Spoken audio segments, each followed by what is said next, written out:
Hey everybody, this is Clark with Mental Health is Wealth. If you are new to my channel, basically I speak on the mental health problems that I've dealt with in the past, how I try to alleviate some of those problems, and hopefully connect with people who are going through similar things. That being said, I can't speak for everybody. Everybody's got a different story. And one of the reasons that I started this whole podcast and YouTube channel was basically to connect with people who can share their stories that I can't speak for. So I have a friend with me named Ree, and I'll let her get into her background, but basically I met her a few years ago through a mutual friend, and she was the first person brave enough to reach out to me to do an interview, so I'm very thankful. But I guess without further ado, I'd like to let Ree just share her story, and then we can do little questions after, and hopefully this resonates with you guys. Hi, thank you so much for having me on. And like I said to you before we started, I was trying really hard not to think about it so that I didn't get nervous. So if I and ah a little bit, I apologize. I'm from New Zealand. I met Clark while I was traveling in the United States. And I reached out to Clark after watching one of his videos.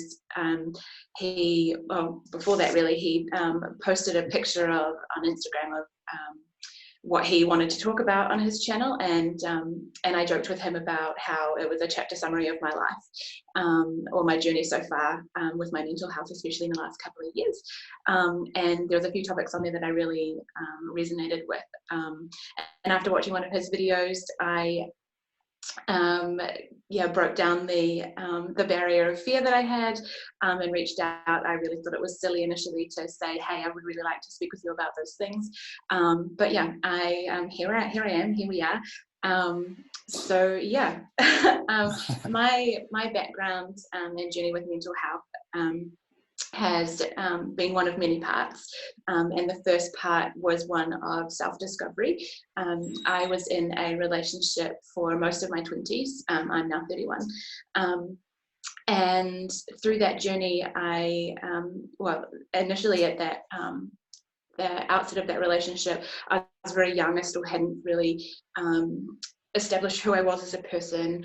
And, through your 20s, you kind of go through that self-discovery element, and throw into that a relationship that was, it certainly wasn't unhealthy, but there were unhealthy traits to the relationship.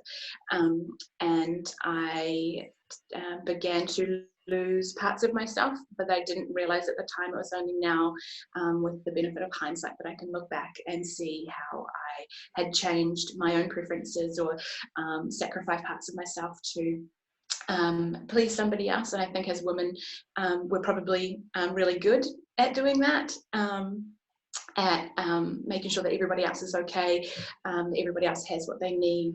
And I think that was a really big part of my relationship, was ignoring what I wanted, what I needed. And eventually I kind of lost sight of myself. And that relationship ended now 3 years ago. And since, I have been rediscovering myself. At the end of the relationship, the fear that I had, it wasn't about ending the relationship, because I think that had really run its course, but it was actually the fear about, oh my gosh, who am I without this relationship? I had built my identity based on the dynamic that we had. The journey started with a lot of fear, a lot of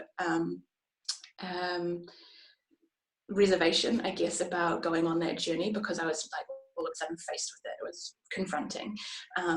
So that was really, it was really difficult at the time to break away from that and establish who I was on my own. And I went on literally a journey of self-discovery, and I traveled for a year, the best part of a year, where I met Clark as well. And it was the first time that I really listened to what it was that I wanted. So much of even the booking of a trip was something that my fiance would have done for me. Even those really small logistical side of things I'd never done myself. So it was really relying on myself. in a way that I'd never done before, asking myself what it was that I wanted to do, where did I want to eat, where did I want to go, and actually listening to those answers where I hadn't done before, which might seem really silly. It might not seem like something that you would consciously do, but when somebody asked me what kind of music I like to listen to or what kind of cuisine I like to eat, I really couldn't answer those questions, because so much of those things were, I won't say decided for me, because I still had, you know, the ability to, and the choice to do those things. But I suppose I became small. I became kind of retreated into myself, and stopped asking, stopped listening to myself. So yeah, those really simple questions I didn't have answers to anymore. And yeah, being on the journey, I started in Cambodia with friends, and went to China with them, where they lived at the time. And from there I went on a journey by myself. I went through Italy and Portugal, and to the US, to Canada, and then back home. So I spent a good portion of that time by myself, and just really connecting with myself, asking myself, what do you want to do today? What are you interested in? And that was something that I really had to dig deep for. Was I'm in these countries, what is it that I'm drawn to? What do I want to do? Where do I want to go? What do I want to see? And I had to kind of reconnect with those parts of myself that I had long ignored.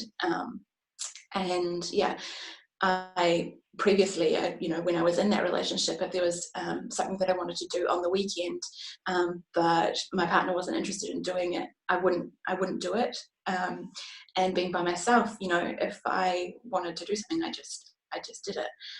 When I went traveling, when I was in the States, I went to a basketball game by myself, something that I would never have done before. I went on trains by myself, and it was a crazy time. It was amazing. I'm really grateful to have been able to do that, being in a position to be able to do that. Mm-hmm.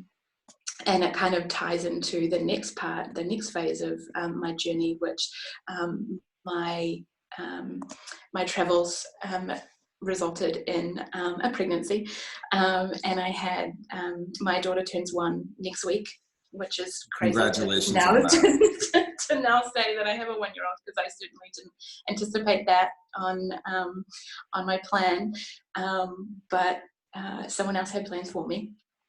But yeah, so the next part of that that transition has been motherhood, and holding on to that part of myself that I've found now that I have this new identity as a mum as well. And yeah, so that's kind of me, where I am, how I've got here. Well, that's an amazing story. First and foremost, just want to thank you again for taking the time to share that. It takes a lot of guts to share your insecurities, especially to not just one person, but to potentially many people. So I really appreciate that. And I'm very happy that I could even be a small part of that story.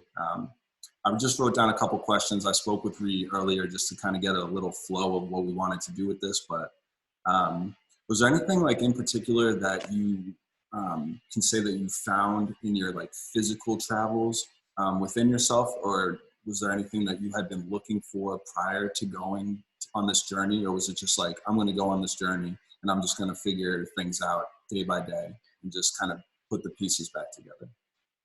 Yeah, it really was day by day.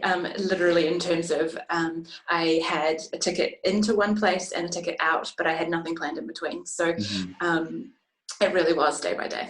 And the parts of myself that I discovered along the way allowed me, not having to be anywhere at a particular time, allowed me to kind of take it slow, and not get into panic or anything, especially given that I'd never done anything like that by myself before. Even the places that I went, was, sorry, I've completely lost my train of thought. Yeah, no worries, no worries. So, I mean, like for like just listening to your story, like it seems like not only were you able to kind of get back in sync with like what you loved doing, but you were also able to branch out and do certain things like go to a basketball game for the first time, and not only go for the first time, but just do it by yourself, which kind of, I don't want to say like broke the chain, so to speak, but it was just, it sounded like vastly different from the life that you were living up Yeah, until that it point. was quite right. And yeah, those things that I was discovering that I liked along the way, you know, I really got in touch with my creative side that I really left behind in high school.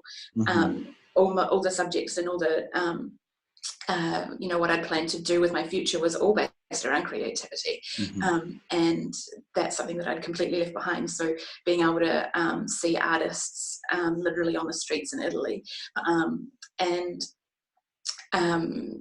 and really connect with that part of myself again, that that element of creativity, seeing it in other people and being inspired by that.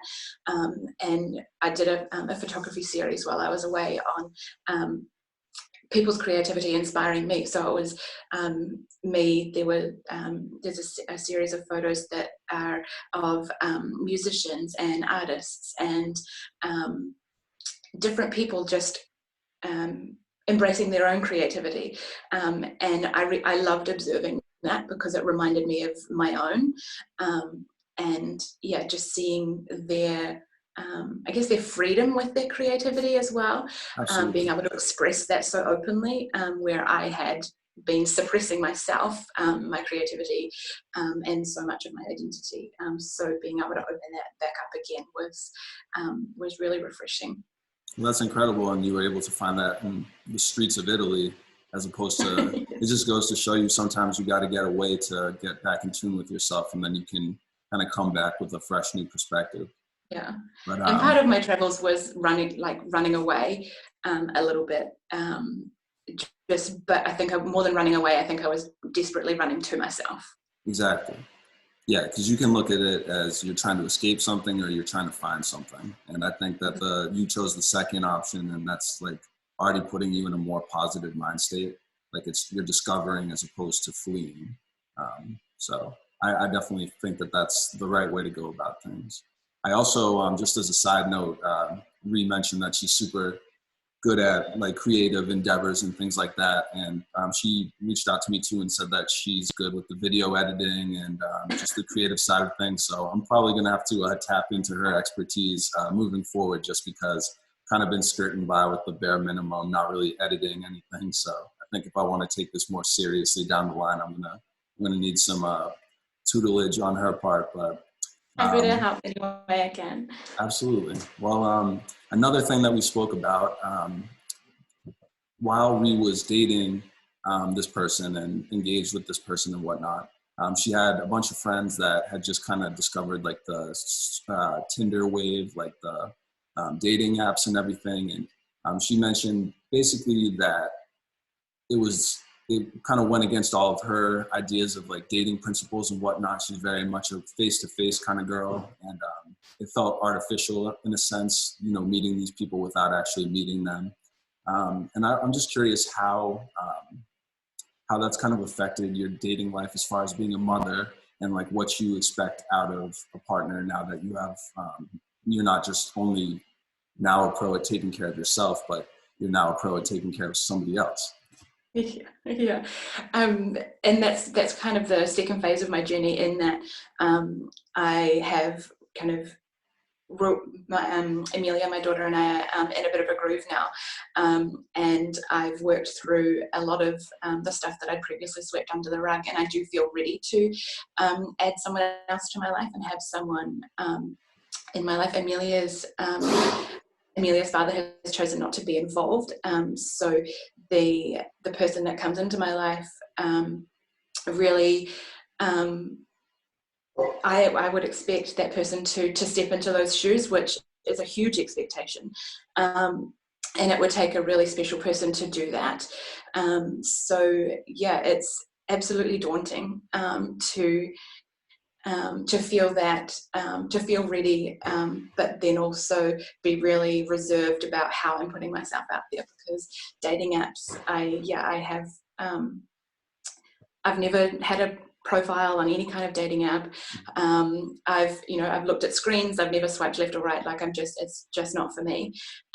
So in a time where it's so focused on that, and it just makes relationships, whether it's casual or otherwise, so accessible. So it kind of begs the question for me, if I'm not engaged on those apps and going down that route, then how am I going to meet someone? Yeah, that's another question I actually have is obviously the quarantine has affected that, because now you can't like go out and meet people face to face really. Yeah. Did you have any opportunity, because Emilia was probably like half a year old or so, like when this quarantine really started kicking off, or maybe like 8 months old, so she's probably a little more she's not an infant anymore, so you might have a little more time to like do that, but I imagine it was still extremely difficult, just raising a kid by yourself and then trying to put yourself out there. Yeah, and also the because we are in a groove, and definitely the isolation in New Zealand has been a little different. It certainly hasn't been as long as what you guys in the States it's around still the world very much up in there. We have no idea what's going on. Yeah, so we've been in isolation for 8 weeks, and today Emilia has gone back to daycare for the first time. So this is my first day off in 8 weeks. Wonderful! I didn't even realize that you said that she was going to daycare. I don't know why, because like in America, like all the schools are closed and like all the daycares and everything. So I don't know why I didn't didn't even like set like a light off in my head or anything. But that's why you have friends that are international. You can get different perspectives. I think in America, a lot of people just think that it's just the same everywhere, but in reality, it's different wherever you go. Yeah, and our approach has been very, very different. Mm-hmm. So yeah, I haven't seen anywhere, I haven't been anywhere in 8 weeks, haven't seen anyone. So yeah, definitely had an impact on that. But because we are in such a groove as well, we're in our routine, the opportunities to bump into people on it, in our usual routine, we go out for a walk in the morning, and I'm a huge homebody, so I'm totally fine being at home. The quarantine actually doesn't bother me at all. Appreciate the honesty. So I don't get out.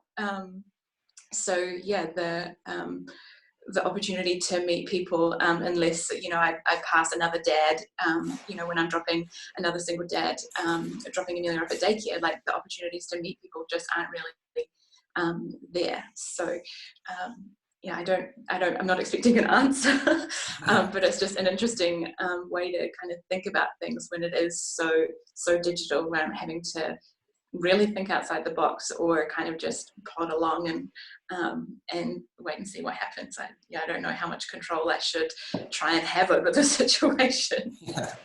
Well, I do want to actually circle back to one thing. It's just more of a comment, and then I have another question for you. Sure. I think it's very mature that you alluded to the fact that you unpacked all your baggage before you went out, putting yourself out again. I think a lot of people, both men and women, they might just tend to look at somebody as like a bandage. Like I can certainly say that I've done that in the past, like not in a malicious way, but just like I should have had my stuff in order first. I feel like I would have brought more to the table. So I just like that resonated a lot with me. That I thought that was very mature that you took that route, as opposed to just being like, I'm a single mom right now and I'm like looking for my identity. But I think that you used your past experience of losing your identity in a relationship to know, like, even if this is hard, like I got to just keep moving forward. And I think that will serve you very well in the future. Mm-hmm. But thank you.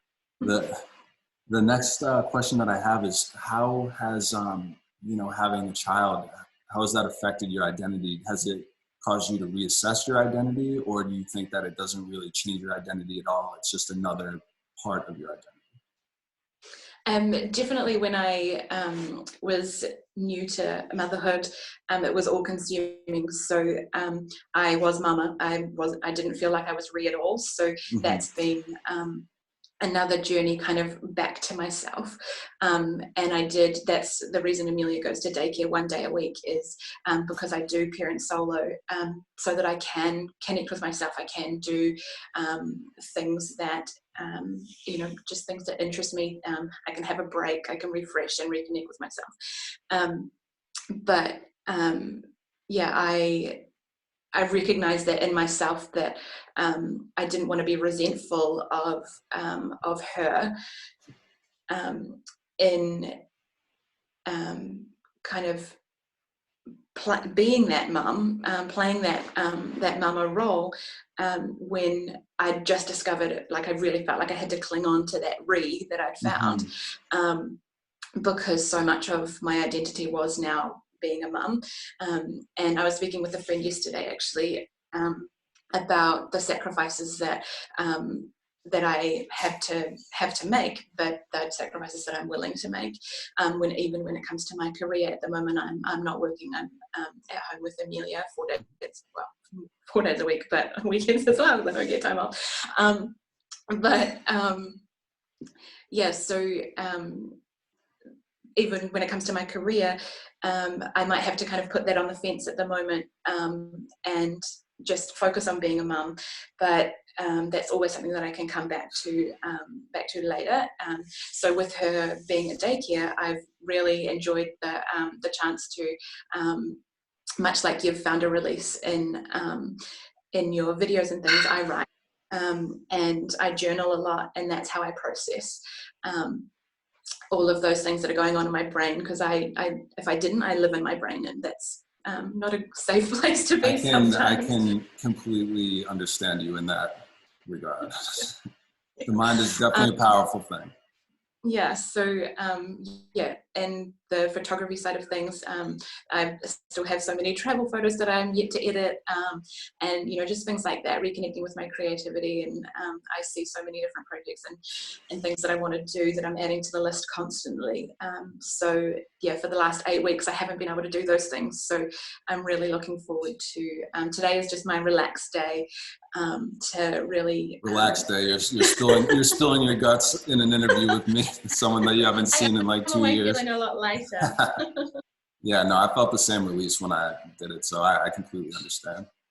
Yeah, but yeah, the next little while will be spent kind of reconnecting again with those creative parts of myself that you kind of just have to put on a shelf sometimes as a mum. And you just carry on with the daily grind that is parenting a small person. Yeah, and doing it solo, I might add. So yeah, I'll definitely include like any links of anything that Ree's working on if she wants to share it. Just at the end of the video, I can put it in the description. But my final question is, well, it's kind of two-part, I guess. So you alluded to the fact that you've since having Emilia been able to come back to your like self and focus on yourself and work on these things that you built your identity around and that give you joy. In those periods when you weren't doing that, like initially right when she was born in like the first couple months, was there anything that you did to kind of cope with like the stress in a positive way before you started really getting back into your creative side? And the reason I ask is because I want to segue if there's any suggestions or advice that you could give to young mothers, single mothers like yourself who are going through similar things. Any advice that you could provide them that I think would resonate with them that obviously I have no idea about? Definitely in the early days, I suffered quite badly from postnatal anxiety. At the time I was living in a house that was an older house, and it was very cold. Emilia was born in May, and it's winter in New Zealand in May, so it was very cold. So I had a lot of anxiety over trying to keep her warm, even going outside, trying to keep the house warm, and I was very tense, and it wasn't something that I'd ever had experience with before, and navigating that was completely new, and I actually didn't recognize it in myself for quite a while, and then it kind of manifested more into anxiety about her sleep, and how she was sleeping, when she was sleeping, where she was sleeping, and because I was doing it by myself, I didn't have that. I had amazing family support, but I didn't have someone who could say, "Hey, this, this is what I can see." And it was actually one day my mum said to me, "Hey, look, I actually think that you need to kind of slow down a little bit. I need to," and suggested that I just acknowledge and have some self-reflection on what was going on. And it was only in that moment that I was like, oh, okay, there's a lot more going on here than I really realized. So having a support network for anybody as a new parent, whether you're doing it solo or not, is incredibly important. And that's definitely something that I have found, through different stages and phases of your life. You can kind of count on different people for different things, and that's something that I've really found through this part of my journey. Is I've related a lot more to people who are parents or have been on their own mental health journey, and those people have provided a lot more support for me than those that necessarily haven't been through those things. And some of those people haven't been close by. Some of those people have, been on a Skype chat, been at the end of a WhatsApp message. And that's really been difficult as well, is actually realizing who is that support network, who can I rely on. And so, that's been difficult, especially when there are parts of that and people involved in that process that you thought would show up and support you through that time, and don't in the way that you anticipate. So that's been really difficult. And I've also really reached out and I wouldn't say relied on, but I definitely look forward to I have access to a single parent counselling service, and through our quarantine I've been doing Zoom meetings with a counsellor, and just being able to download with someone completely neutral has been really amazing. So for parents doing it solo, I would really encourage people to look into the resources that are available for you, so that you can, even if you think you're doing great, sometimes it's just helpful to have that pair of ears, someone to bounce ideas around with, and someone who's completely impartial to the situation. So no newborn journey is easy. And everyone has their own challenges, and it's I won't say don't do it because it's amazing, but and it's on the going back to the topic of adding someone to my life, it's really opened my eyes to the kind of person, if I do want more children, and it's really kind of made me reflect on, can I be the vulnerable person that I was in those early newborn stages with somebody else, and the kind of person that I'm with in the future. I really need to be able to be completely vulnerable and be okay in that space, and know that they are going to show up for me and they're going to support me. And let me know if I'm being a little crazy. Not at all. Not at all. You've been through a lot. You deserve to have expectations. But the expectations that I have on my support network is great because I do it by myself. But people have shown me that they are so willing to help and to support. And even simple things like in the newborn days, having people come over and do my vacuuming, to prepare meals for me, really simple things like that. And I'm a proud person, so it was really hard to accept that kind of help. But through this journey, especially doing it solo, I've definitely learned to accept help where it's available. And if someone offers to do something, I'm so so much more inclined to say, hey, yeah, actually that would be really helpful, thanks, to accept their help rather than just, you know, swatting it off and saying, oh no, it's fine, don't worry about it, I can do it myself. Yeah. And that's understandable because you've done so much by yourself already that it's probably like a natural reaction. Yeah, and it is like I just kind of get on with it. I just do things like, yeah, you're just in your groove and you just go with it. So. Well, that's an amazing story, Ree. I hope that this resonates with some young mothers out there, but more importantly, I just want to thank her for taking the time to speak with us, share her story. It's not easy to do that and to do it in such detail and so candidly. I just really got to give it up to you that I really appreciate it. And I very much appreciate you being the first person brave enough to join my little thing I got going on here and believe in me. And she's been giving me a lot of words of encouragement to just keep going.